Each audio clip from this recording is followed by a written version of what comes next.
everybody? It is Mo in the building again, and welcome to another episode of the Chronicles of the Migrant podcast. Hey, I am very excited today. I just came back from Nigeria. It was nice. Hello. Hi, how are you? I'm very good, thank you, Mo. Yes, did you hear the part myself? I just came back from Nigeria. Yes, I did. Yes, I went on holiday. I went for my cousin's wedding. It was nice, but as much as I was excited to be in Nigeria, I was very excited coming back as well. Because you love the cold weather, didn't you? Yeah, I do. Thank you. I do. How are you doing? Introduce yourself to everybody. Sure. Hi guys, I'm Aarti Verma. I'm originally from Delhi, India, and I've been in the UK for quite a few years now, probably 6 years now. So I did my undergrad at Lancaster in economics, and now I'm pursuing a master's in MSc management. Yes, It's good to be here. Thank you for coming. Thank you so much. Thank you Before for we having dive into all the nitty-gritties of your journey in the UK, Yeah. I want to get to know you, and you're going to get to know me as well. Yeah. Because we build our podcast and our community of friendships.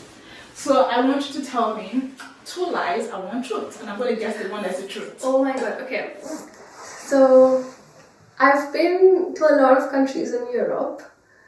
Second, I'm very confident. And thirdly, I have a lot of money. It's just super random because I can't think of I anything. think the first one is the no 2 lies and 1 truth. Yeah, 2 lies and 1 truth. Okay, now but so the truth, the first one. No, that's a lie. That's actually.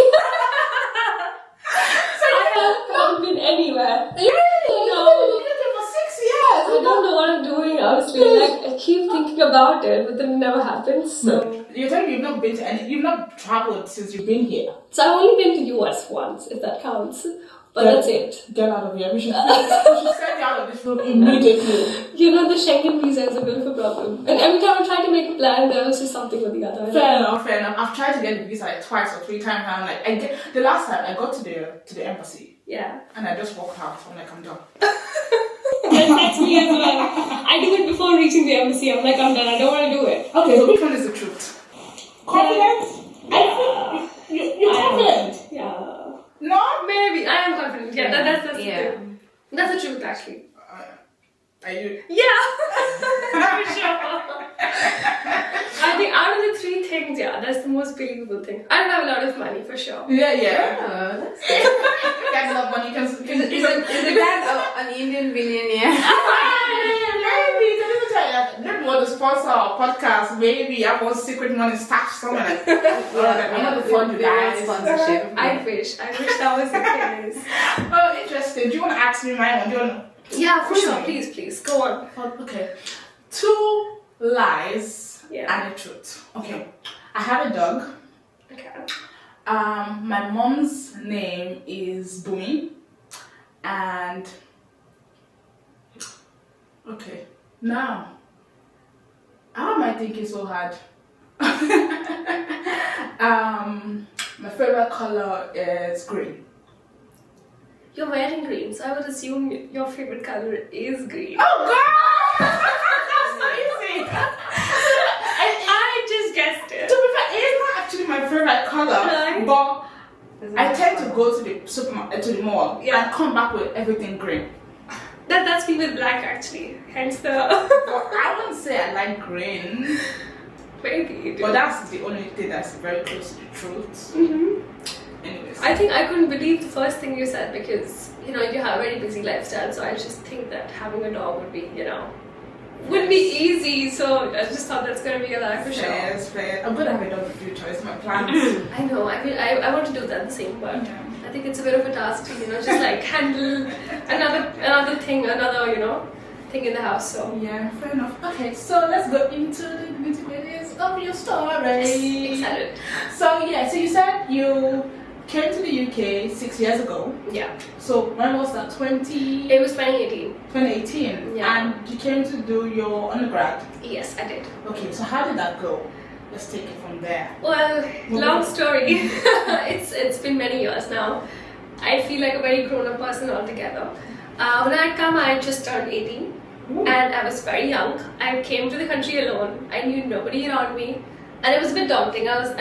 But my parents just had like a bit of confidence in me that, you know, you'll be fine. You know what to do. You know the language. The biggest thing, I think. You know? Exactly. So they were fine with it, and they sent me because they didn't get the visa and stuff. So they were like, you know what, just go alone. So I was at the beginning I was excited until I reached the airport, and I was like, oh my god, this is serious now. Like I am all by myself now. What to do? And then you're handling your money, and then, you know, you're going to a different country where you know nobody. Yeah. And the weather is going to be very different as well. So I was a bit, you know, all over the place with my mind. But then when I reached here, I think it was quite welcoming at the very start. Like right from day one, I met really good people, and also, like, you know, my accommodation manager, everybody was so welcoming at the university. Yeah. What university is that? Lancaster. So. Lancaster alumni is in the building. Yes, I love Lancaster. So it was Lancaster all the way for me, and everybody was very sweet actually. So I didn't really have issues settling in. Okay. Obviously, the first few days were a bit hard because, you know, you are in a different place altogether, and plus I've never done household work, and now I had to cook, I had to wash my dishes, I had to go to my classes and all of that. And I think one big thing was as well that people love drinking in the UK, and I don't drink. So it was a bit of like a culture shock, like I was everywhere. Yeah. All my freshers events were mainly drinking events, and I was like, how do I fit in? Exactly. You know? Yes. Am I boring? Am I like the odd one out here? What college? Yeah. So it was a bit of a What thing. college was that? It was Bowling College, so there was a lot of drinking events and all over the place, like everyday clubbing events And or drinking did you events. ever like say, oh, let me just try this one time and just see if I'm gonna No, fit in? honestly, no. I never had the feeling of fitting in because I'm like, no, that's not something I want to do. Oh, that's good. At such a young age. Yeah. That's good. It's just, you know, it's just a family thing. Like, nobody in my family drinks, so it was never like a big deal for us. Like, it's just how I was grown up, you know. Yeah. And then plus being a vegetarian as well was a problem because I see meat everywhere. I'm like, what am I supposed to eat? Just cucumbers and like random stuff here. But then it was alright. I think slowly and steadily I adjusted well. But how did you learn how to cook your meals? Oh, that was a task. I used to call my mom and be like, can you please tell me how to make this? How to make that? My Indian class. Yeah, and plus because you are so used to eating Indian food as well. Like, I am okay with trying different cuisines, but at the end of the day, I need something Indian as well. Yeah. Just to feel homely and just to Yeah. actually fill myself up really well. So then I would sometimes cook a proper exquisite meal, and I actually had a flatmate who was Indian as well. Okay. So that was, I think, a bit of a help that, you know, sometimes we would cook together and we would do things together. So I think it was lovely, you know, and everybody was really nice around me, and I never felt like, you know, I was in an odd place or I didn't belong here. Oh, that's good. Yeah, so it was very welcoming, and I did settle in well within a few months of being here. That's good. But when you like in Delhi, what was the big difference between living in Delhi, apart from the weather, obviously? Oh yeah, the weather, I think that was the biggest difference. I remember. Yeah. I think in Delhi, as I say, like, lifestyle is very different in terms of the kind of support you have and kind of amenities you get. So, you know, we would have house helps, we would have a driver to take us from one place to another, and then I'm walking here. So I think walking was a bit of a task. I'm like, do I have to walk 20 minutes?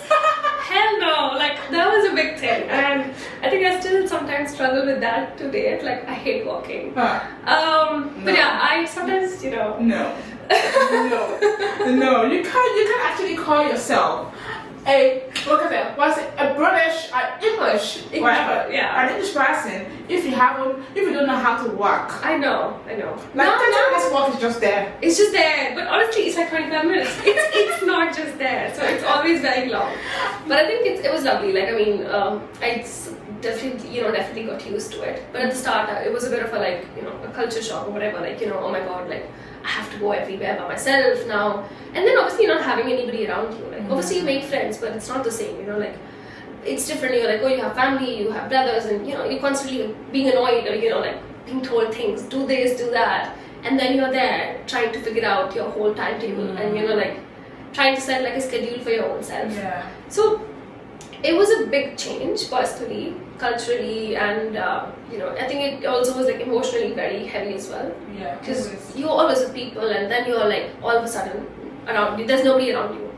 So I would, you know, I couldn't sleep at night, and I would call my mom like, you know, where am I? Like, I just want to come back. So I was like a crying baby at that point because I was very young. And yeah. But eventually it was alright. Like, alright. My mom was like, now you're there. try to live there. Like, she was the one who actually pushed me, like, to just be like my best self. And obviously, like, I was very introvert at the beginning when I came here. I kind of found it hard to make friends as well. Like, it was very like to myself. I didn't want to put myself out there. And you did feel like, where am I? And see, Delhi is a big city as well. So coming to a town was also like a big transition. Lancaster. There was nothing to do in the beginning. There's nothing to do in Lancaster, is there? I was like, why is it so boring? There's the Ashton Memorial. There's The castle. That's the castle, that's it. And I used to live on campus as well, so going to the town was another hassle. So I would, usually just stay in, and I think it was really boring. But then, I started like going out a bit, like on weekends I started planning out stuff with my friends. Okay. But I think the big transition was like coming from a big city to like a small town and trying to just figure out things, Yeah, and then when you finished from Lancaster, like what city? Because obviously I'm sure you were dying to leave Lancaster. I can't wait to get out of this small town. I just want to leave, please. 100%. Honestly, London was the only place I really wanted to be at. Is it because people say, because I have some people that are just looking at me right now. Yeah. They just want to go to London. Is it because? No, is it why? Like why?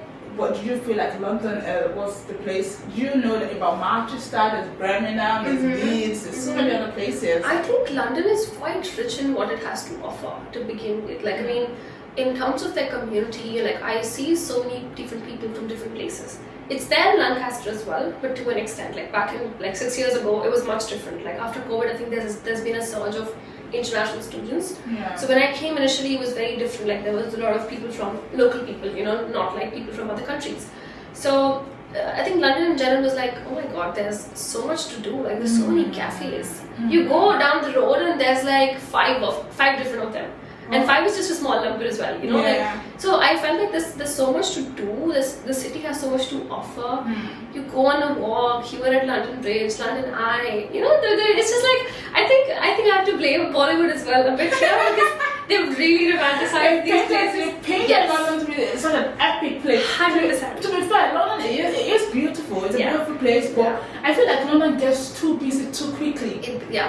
I think it can be a bit overwhelming at some point, because there's so much happening around you, and you feel like you're missing out, and you're always out, and you don't want to be out all the time.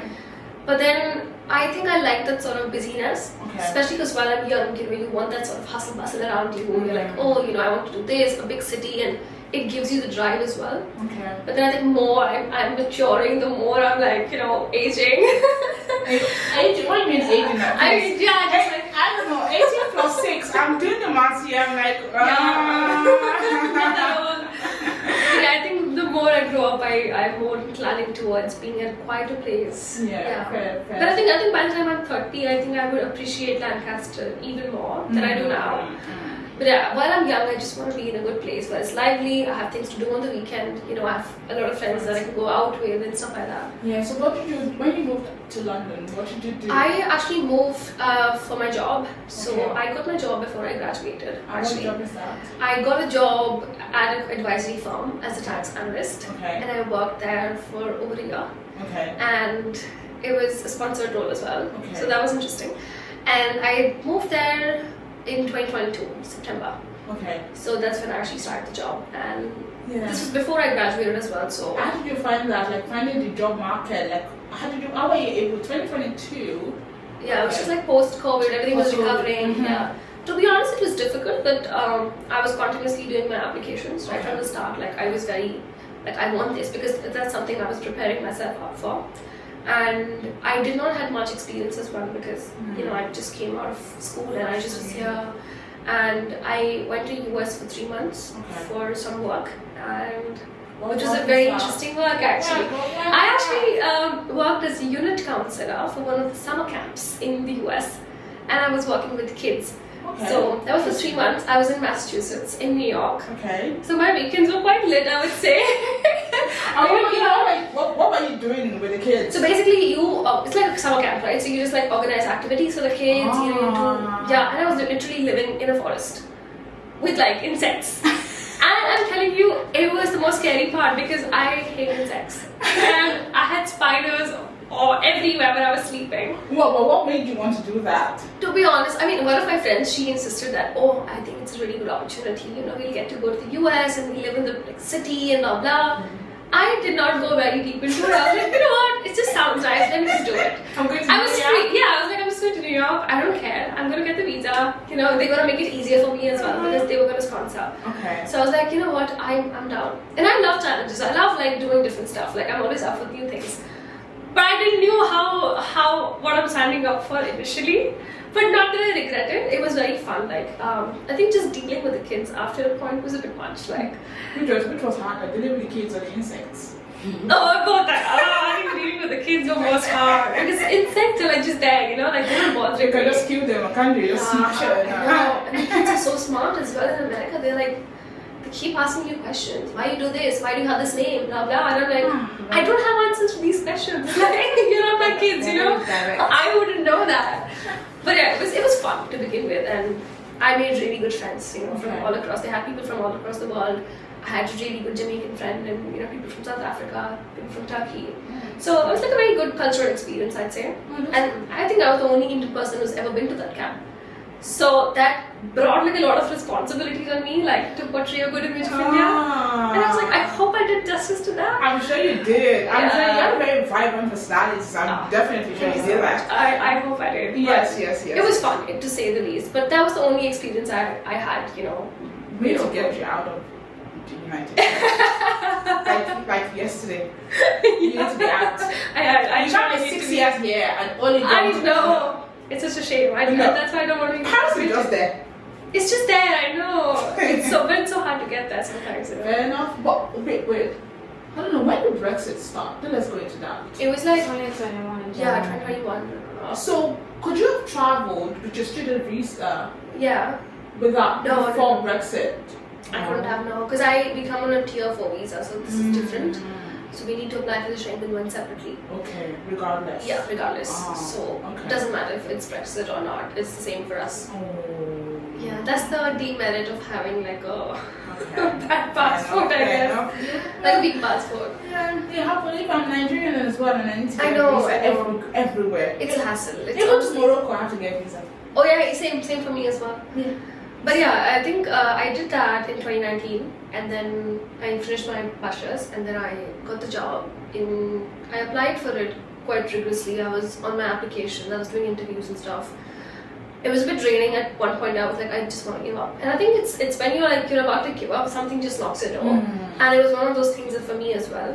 So I did the interview, everything. It took a few months to get everything done, and they confirmed, I have this job, and I was like, I'm excited, like hell yeah, like there's no way I'm letting this go, because this is my opportunity, this is my chance. Yeah. And I was interviewing with a couple of other firms as well, but I just went with this one because it was just very well aligned in terms of, salary, where it was based. And I was actually in London Bridge, so I was like, okay, I want to be in the center, I want to live a good life, why not? Salary was good, location the salary was good, location was good, and the company as well was really nice, so I was like, yeah, for sure, this is something I want to take up.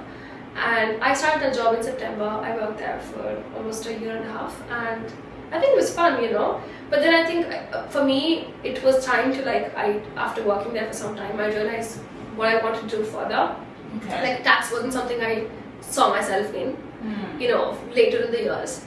Plus, it was very UK tax as well. Yes. So it's not something that I was like, maybe what if I have to go back to India at some point in my life or somewhere else? Like, I don't think it's going to be very relevant for me, So I think it was time to switch and take the hard decision. And everybody was calling me stupid because I was like, why would you leave a sponsored job and go to do a master's? Yes. And I was like, but sometimes you just have to do what you have to do. Like, I just don't want to be stuck in life. You've come all the way across to a different country. You want to be happy with what you do. You want to be satisfied with your life. And I think if that satisfaction is not coming, if I'm just doing the job just for the sake of the money and just for the visa, I don't think that fulfills me, That's a good thing. So I really wanted to switch, and I was like, okay, this is my time. I left the job with a very heavy heart for sure, and I wanted to do a master's. So I anyways wanted to do it. If I didn't get the job in the first place, I would have done it. Yeah. But yeah, just delayed it for 2 years. But do you think, sometimes when a lot of people are putting you under pressure, like, oh, why are you leaving a sponsored job? Why are you doing this, to do that? You feel like, okay, maybe I should listen. Yes. Was there one person that pushed you to follow your heart and your passion, that gave you the courage to say, okay, I'm going to go back to school? Yeah, actually, it's all my family, to be honest. Like, my family is very supportive of me, and I'm the eldest child, so it comes with a lot of responsibility in itself, unsaid responsibilities, and they were like, you do what you like. Like, we have no control over your life. You do whatever you want to do. If this is the right call for you, you can make decisions very well because you've grown up, you've lived there, you've worked now, so you have some experience, and you see your life going in a certain direction. If you do a master's and it will lead you somewhere else, then why not? So I think even in the company, my colleagues, they were a bit skeptical, like, are you sure you want to do this? And my friend as well, who I was living back in London. But I was like, yeah, I think for me this is the right call. And when I feel very confidently about something, I just do it. Like, I just follow my heart. Like, I don't think about the pros and cons. I'm like, whatever will happen, will happen. And I think it's all happens for a good reason as well. I like that. And I'm really happy where I am right now. So I really enjoyed my degree and I'm loving it. So. I like that. Do you know what? Do you know when I said I'm interviewing a lot of people, a lot of immigrants like yourself and like myself as well. Yeah. And when I interview people, the goal of this in my head is, what makes the difference between a successful immigrant and someone who isn't? Not saying that everybody is not successful, but what makes that difference between somebody that, is living a life they want to live and somebody that is trying, Yeah. And I'm searching for the answer. And your story or what you just said is, one day it's going to be an answer like, living the life that you want to live, not the life people think you should live. Exactly. I think that is one thing that's going to be my book. Yeah. Yeah. For sure. Yeah, the difference between a successful immigrant. It's not easy, It is not, no. And I think especially when you have people telling you, like, even in the company, I had a few people telling me that, like, they kind of undermine my potential. And I was like, I'm sorry, I don't want somebody to tell me what I can do, what I cannot do. I still have a long journey to go. I still have things to figure out, but this was the right call for me, and I needed to take the right step at the right time, because after that you only are left with regrets. And I hate regretting. So I'm like, I need to live in the moment. I've spent plenty amount of my time in this country, so much of money as well. So I want to make worth of it. I want to make use of it. I just don't want to be an average person who just does whatever is given to their plate. I want to step out, make myself, like, I will just make my life, the way, on my own terms. Yeah, I want to live in my purpose. Yeah, definitely. I love that. It's very, very, honestly, I find I'm in awe. Like, it's not easy because people judge you. 100%. People judge you. Yes. And one thing, I don't want to say this, but I'm going to say it passing. When I wanted to do this, I wanted to build a community for immigrants and stuff. I was scared. I was very, very scared. Because navigating migration is not easy. It's a topic that you either get a lot of hate from, or some people will either like you or some people will hate you. There's no in between really. And there's navigating that hate. How do you navigate that? The hate that's likely to come from the journey that you're trying to embark on. And I'm like, how do I do this? And something just told me that one thing will kill a man. No, you're gonna die one day. If the day is today, is this how you want to die? Living the fact that you've not tried this yet? Definitely. I think that's a very good way of putting it out, And that does change my perspective. Like, okay, I'm gonna do this. I'm gonna do this. It's one life after all. I think it's just choosing yourself. I think it's one of the ways, to choose yourself and what you want with your life. And I think it definitely comes with, when you have the right kind of people around you. I think that's very important as well, because if you only have like neglecting people and people who just want to, who are living very average lives themselves, who are not taking any action for themselves, and they kind of portray that sort of impression onto you as well. But I'm like, I'm not here for your advices. I'm not here for you. I'm here for myself, and this is what I think is right for me. So I want to do that. I like that. I like it. So after you made the decision that you're going back to school, what did you decide to go back to school to study? So I'm doing MSc Management. Okay. So are you asking why I'm doing MSc Management or? Yes, both. Okay. Because people don't know you're doing MSc Management. Oh yeah. So I'm doing MSc Management. I think because I did economics, it was a very niche subject, and I explored, when I was working, I explored a lot of other areas apart from tax of what people do, and a part of my role was M&A, which is advisory, mergers and acquisitions, and it was a very advisory oriented role. So I really liked that because I love talking, and I was like, I love dealing with clients. That's something that I really enjoy. Yeah. So that's something I really want to work into. So consulting and M&A and that sort of niche, I wanted to pick that. And I think I want to do something broader that would just open my doors for like other areas as well. I think MSc Management just seemed like the right fit for that. Because economics would have just like been very niche again. I didn't want to do maths, a lot of maths.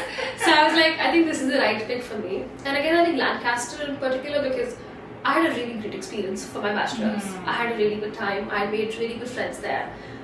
And they gave, it's just been a very welcoming place in general. And I was like, I'm used to the place.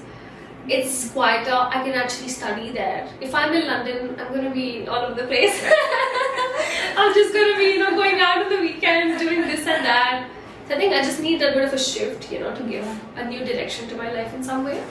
So yeah, I just decided to be like, okay, I think this is my right choice because Lancaster was my choice a few years ago. Yeah. And I was like, I think I did not regret it. So I was like, yeah, why not? Like, just go back there. Did you save enough money while working to be able to fund your masters, or your parents are supporting your master's degree? So I did save money, but I wouldn't say I saved a lot because it was London after all. Yes. It was really expensive.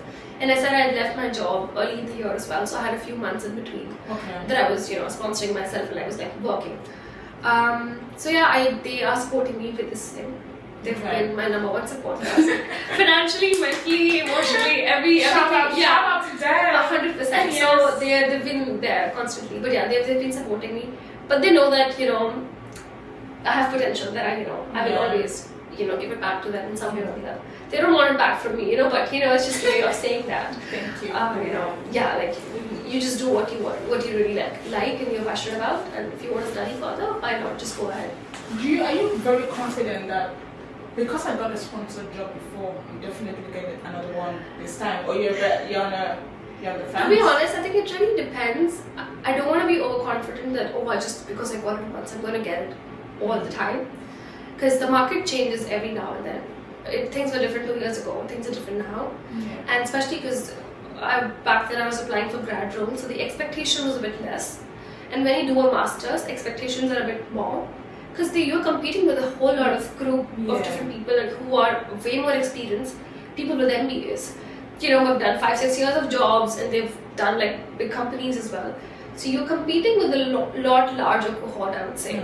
So I am not sure, but I would say that, how do I put it nicely? I basically just trust on my capability that, I will be able to push through. But I don't want to say that, I 100% will get it. If I don't get it, then obviously, it's a different thing. But I definitely do want to get a job, The universe has a way of giving you what you want.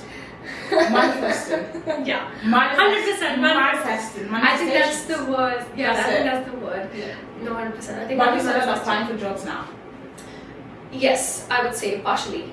Yeah, but not very thoroughly because obviously I've just started and I'm just trying to settle in this sort of life and but yeah, I think this is the time where we should be doing it. So in the next 2 months to come, I think I'm just gonna be on it completely. Good. So are you sure? Now you know what you don't want to do. You don't want to go back to tax. Definitely. You're sure about that. Yeah. But have you thought about what you want to do now? Like once you get this masters. Yeah. What roles, what kind of jobs, what kind of thing are you looking into? So recently I actually met this guy from AXA Investments, AXA. So they're like a very big investment firm. And they had a talk from one of the people and he's the VP in that company basically. And he gave me a very good advice that I was just asking him that, I've done tax for over a year or something. Is that something that you would recommend, if I want to get something into the field of investment management, asset management, or consulting per se? Like consulting is more my focus right now, but I'm also open to other areas of like IB and wealth or asset management. So something related to advisory or something that's not just very niche like audit, assurance, or actually. So I don't want to do that. Like the main focus of Big Four is not where I'm like planning towards. Yeah. So I think that guy, he gave me really good advice that we hire people to do tax for us. They only know tax. They don't know anything outside of it. And I was like, that's true, because when I was doing tax, I only knew tax. And it's a very streamlined thing. It's very niche. It's very like a small area of it. So he said that if you want to really expand your horizons, do something more broader. If you want to work up the ladder, if you really want to get somewhere better, if consulting is your key, like I think that's a very good area to explore, because it's definitely really hard to get into. But even if it's with a small firm, but just try getting that in the first place so that you move ahead and you can shift around. Because again, consulting is broad. You learn very different skills. You have, I don't know, like you do like a lot of financial modeling and analysis and future forecasting, a whole lot of different things as compared to tax. So I think you're very passionate about consulting. So I think I really you're leaning towards that. It looks like you already made your choice. Yeah, I think I did make my choice. I think I took the time to reflect upon what I wanted once I left the job, because I didn't want to be clueless. Like, oh, I've left this, now what? So I was already planning, like, okay, if I've left the job, I know I need to have another plan of action. Like, I need to be on the next thing. So now when I'm at university, I'm trying to, explore what areas I can go into, and I've been attending a lot of these workshops, where I can just hear different people talk about different roles and what they enjoy about their jobs. I think consulting was one that really picked up on me, and I was like, okay, maybe I'm trying to get something in that. Nice. I have a friend that is currently struggling. Yeah. And it's not just that person. I have a few other people that currently struggling with, and I want your advice because of your experience. Yeah. They're currently struggling with I won't say the demons inside, but the voices inside. Right. And the voices externally as well. Yeah. So they want to go back home. Okay. They want to go back home. Well, currently they're in a place where they're sponsored job. Yeah. But not finding fulfillment in it. Yeah. And wants to go back home. Okay. But all the voices within, and there's so many voices external that, are you crazy? Why do you want to leave something that is so stable, that's going to guarantee you, some level of a good future, right, for something uncertain? Right. What's your advice for that kind of person that is battling with that? So they're already in jobs. They are in a sponsored job. Okay. In the UK, they're doing okay. Yeah. But the person wants to go back to their home country. Yeah. I think it comes to, personally for me, it was what do you want personally? Like, do you actually get satisfaction from what you do? Are you happy to go to work every day? Is that something you're passionate about? Is that something that makes you up in the morning? So if you're already dreading your life, like, oh, I don't want this, I don't want that, I'm just doing it because XYZ. So personally, I took the call because I no longer saw my future there. There was a lot of internal shifts as well in the company, and a lot of things are happening. So I was like, I'm not seeing my current self being here, and neither my future self being here. I think it's really important to consider your own scenario. For some people, it's easier per se. Like, as I say, that I have a lot of family support. So it was easy for me to make the transition because I know that, okay, I can sponsor myself for my master's and my parents will help me as well. But some people don't have that. Like maybe you're the only person earning in the family, so you have to think about that and like, oh, where I'm going to be financially a year down the line if I leave this job. So like considering all those sort of factors is very important to where you're heading. And if you can, if you can still, leave your job and be in a good place, then I think it's fine to go back to where you feel happy, you feel good about yourself and your life, and in general, where you get the most satisfaction from. But again, I think it just depends on a lot of person scenarios. It's a lot of things, because I think it's the fear of, what if I then go back home? Yeah. And the happiness I'm chasing is not there as well. It's not there. To be honest, when you go back home, it's not the same. For me as well, like a lot of the things have changed, and it's like those unsaid things. It's not like anything has physically changed. It's still home. It's the same people, But because most of your life has been like, for me personally, most of my adult years have been here. Yeah. I envision my life here, like Yeah. the kind of people I am with, the kind of talks, the kind of way we talk and everything. It's just different. Yeah. When I go back home, I don't relate to a lot of people because they are at a very different sort of mindset or like at a different level of their life. Yeah. So I've had a lot of people who have taken that decision to go back. My friends as well who did the same degree as I did. So I think that's also because I know a few people who didn't get the job and they were like, no, I don't want this. I'm just struggling. I don't want to struggle. I'm very settled and very nice lavish life back home. Then why am I struggling? So it really depends on one person's personal scenarios. If you have the resources and sort of stability back home, then I think it's perfect. You can go back because you have nothing to worry about. You don't have somebody to take care of. Then you can probably go back. But if you have responsibilities, I think there's more to consider. There's more like, no, I think this is not. It's considering the pros and the cons of things. Yeah, there's no right answer. You just have to make the right answer. Exactly. The right choices for you. And it all depends on your personal scenarios. Like a lot of my friends who left, they were like, why don't you leave as well? Why don't you go back?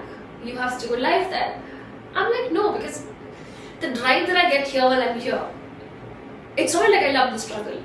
But it's like you get the drive to be somewhere. You do something of your own. 100%. You don't want to be like in a settled environment. Yes. But everything is just laid out for you. Yeah, you get me. Yeah. So get me.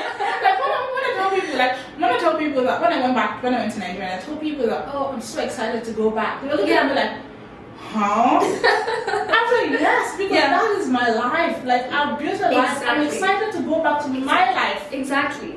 And that's individually what you've created for yourself, right? It's like, this is my life, this is what I do. I carry out my name on my own terms. And it's, I don't know, I think UK is in general, it's a lovely place to be at. Like, personally for me, I really love it. As I've told you, I love this is my You love the cold weather. I love the cold weather. I love the Christmas vibes that's coming. Christmas is the best time of the year. Usually, I take the whole December off. Really? Oh my god. I've traveled so much this year. You don't have any leaves now. I have no holidays left, so I'm going to be working all through Christmas. Oh my god, that's sad. Yeah. But I'm sure you can go to a few Christmas markets and stuff that you can, Yeah. I've spent so much money as well, so I don't want to buy anything in no Christmas market. Okay, so when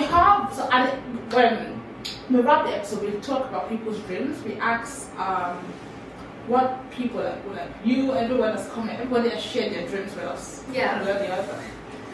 So we're asking you, I'm very curious to know, what is Aarti's dreams? Oh my god, that's a very good question. What is your dream? I don't think I have like a straightforward answer to it, to be honest, because I'm a person who goes with the flow and who goes where life takes her. Okay. Personally. Just a second, just the wine. So this is, disclaimer.